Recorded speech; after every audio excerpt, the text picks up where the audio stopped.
In a meeting with House GOP leaders, President Trump just outlined his top 7 priorities for reducing taxes on Americans. And regardless of your politics, there's something in this for everybody. It's critically important that we know what his priorities are and how it's going to impact us. So let's jump in. We're going to start with this article by Axios, which was published on February 6th, saying that the scoop, President Trump lays out his tax priorities to the House GOP. And now we're going to switch over to the Committee for a Responsible Federal Budget that's going to talk about what these top 7 priorities are, and importantly, what they do to the budget and how they can impact all of us. Okay, so their article is called Trump Tax Priorities Total $5 to $11 trillion. And they go on, as Axios did, to say, in a closed-door meeting with House leadership today, as the article was run, President Trump reportedly outlined his tax priorities. According to press reports, which was that Axios report, they included extending the expiration of expired pieces of the 2017 Tax Jobs Act. But let's just jump into what all 7 of these are. I'll start at the top and go through each one, and then we'll talk about some of these. The first priority, according to the Committee for Responsible Federal Budget, the first one they talk about, at least, is to extend the Tax Cuts and Jobs Act. And their estimate would be this would cost the American coffers somewhere between $3.9 trillion and $4.8 trillion. And then also providing SALT relief, which is the SALT is the state and local tax exemption. So most of us get a set exemption for that. And so President Trump is talking about increasing the amount of that exemption.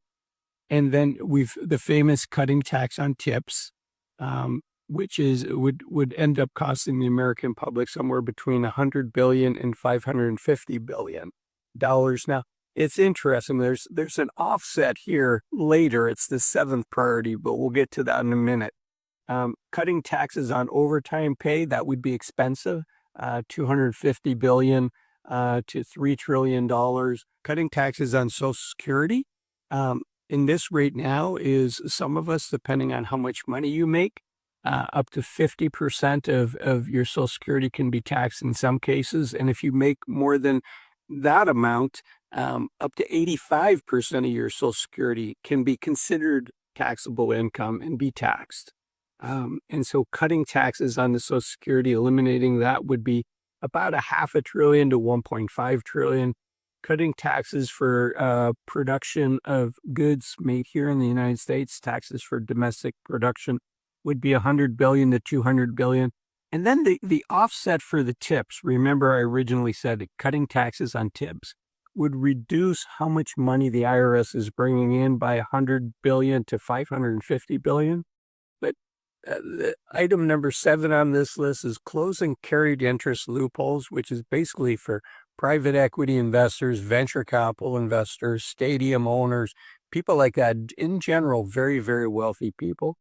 And they are estimating that would cost $100 billion. Now, I think it's estimated that certainly fewer than 5% of all Americans get carried interest, and I suspect it's less than 1% of all Americans. So would we rather that $100 billion be paid by the venture capitalists and the private equity people and let people that are getting tips, let them get that tip money tax-free? Which would be better for society? This isn't a political channel, but as somebody that has done many minimum wage jobs when I was young, I know how much that tax being taken out of your paycheck hurts. So anyways, that's what the major priorities are.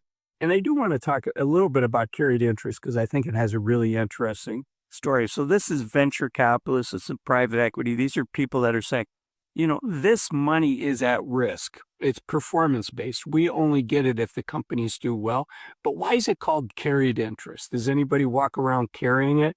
It's called carried interest according to Wikipedia And it was traced back to the 16th century when European ships were crossing Asia to the Americas, and the captain of the ship would take 20% share of the profits for the carried goods to pay for the transport and the risk of sailing over the ocean. So that's where that term carried interest came from. I've always been curious about that.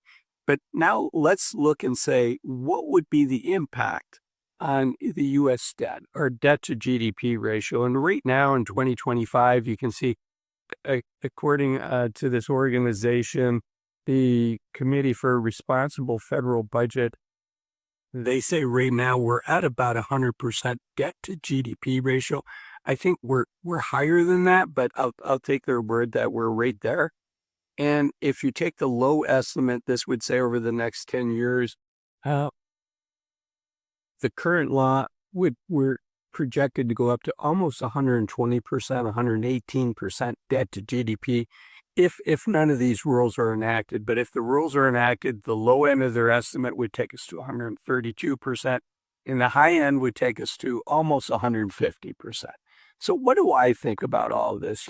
It's easy to calculate what the cost would be. It's easier. But what we don't know is what the positive impact would be on the economy. For instance, eliminating tax on tips and overtime. Folks that are at the lower end of the income range in the United States, generally when they make more money, they spend more money because they have unmet needs. There's things that they would really like to have in their lives that right now they can't afford to purchase. And so in general, when folks in the lower half of the United States from an income standpoint get additional capital, it's relief for them. It's money that there's things that they want to buy for their kids, for themselves.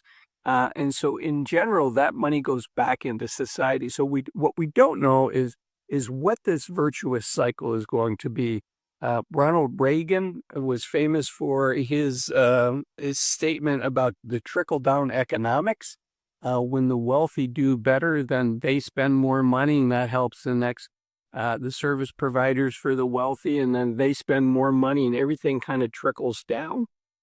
That what I think we found from doing that is a lot of that rain got saved, which is good because in some ways it's good because Americans don't save enough money.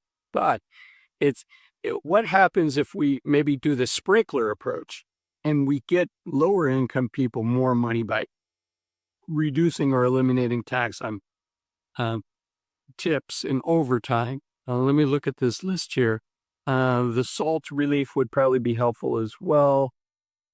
The domestic production, I mean, all of these things are stimulative. One of the things to like about some of these is they're stimulating from the bottom up, and then there's also things that would stimulate from the top down. One of those would be the tax on Social Security, just because your Social Security only becomes taxable when you're making a certain amount of money. So that tends to be people that are doing better from a financial standpoint. So these types of decisions matter for society. These types of decisions matter for the economy. They're hard to predict how much they're actually going to end up costing, but making good decisions is super important. And it's why I made this video up here, why waiting to 65 to retire might be a big mistake. I'll see you in that one.